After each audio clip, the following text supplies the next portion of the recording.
Hi అండి, welcome to SS productions competitive hub. Okay, మీరు కనుక మన ఛానల్ ఇంకా ఫస్ట్ టైం చూస్తుంటే ఖచ్చితంగా ఛానల్ సబ్స్క్రైబ్ చేసుకోండి. ఏదైతే హెచ్జిటి ఎగ్జామ్ రాయబోతున్నారో ప్రతి ఒక్కరికి ఓకే మన channel SS productions competitive hub తరఫున ప్రతి ఒక్కరికి ధన్యవాదాలు తెలుపుతున్నాను. అదేవిధంగా మీరు ఎగ్జామ్ రాసేటప్పుడు మీరు ఎంత ప్రిపేర్ అయినదో అయితే కనుక మీరు ఎగ్జామ్లో ఎలా రిప్రజెంట్ చేస్తారనేది చాలా కీలకం అనమాట. మీరు ఖచ్చితంగా ఎగ్జామ్ సెంటర్కి వచ్చేసి మినిమం ఒక 2 hours ముందు వెళ్ళండి, హడావడి లేకుండా ఉంటుంది. వన్స్ ఎగ్జామ్ రాసే ముందు మీకు ఏ టాపిక్ అయితే ఈజీగా ఉంటుందో ఓకే నీకు బాగా ఈజీగా అనిపిస్తుందో ఆ టాపిక్ నుంచి ఎగ్జామ్స్ స్టార్ట్ చేయండి.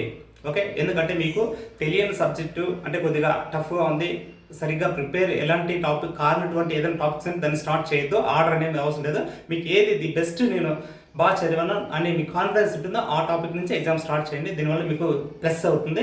దాంతోపాటు ఏమంటే కనుక మనకు ఏమంటే ఒక్కో బిట్ వచ్చేసి 1 minute అనేది టైం ఉంటుంది దగ్గరగా. మీరు ఆ టైం అనేది ఒకే క్వశ్చన్ కార్డ్ వచ్చేసి ఎక్కడ స్ట్రక్ అయిపోతుంది. ఇన్ కేసు ఏదైనా క్వశ్చన్ కార్డ్ మీకు ఆప్షన్స్ అంటే తెలియకపోతే కనుక డౌట్గా ఉంటే దాన్ని స్కిప్ చేసేసి రిమైనింగ్ కంటిన్యూ చేయండి. తర్వాత లాస్ట్లో ఏదైతే ఉందో తర్వాత చూసుకోండి. ఓకే, ఏమంటే కనుక ప్రతి ఒక్కరు వచ్చేసి నెగిటివ్ మార్క్స్ లేదు కాబట్టి అన్ని క్వశ్చన్స్ అటెంప్ట్ చేయడానికి ట్రై చేయండి. ఓకే అండి, thank you, all the best.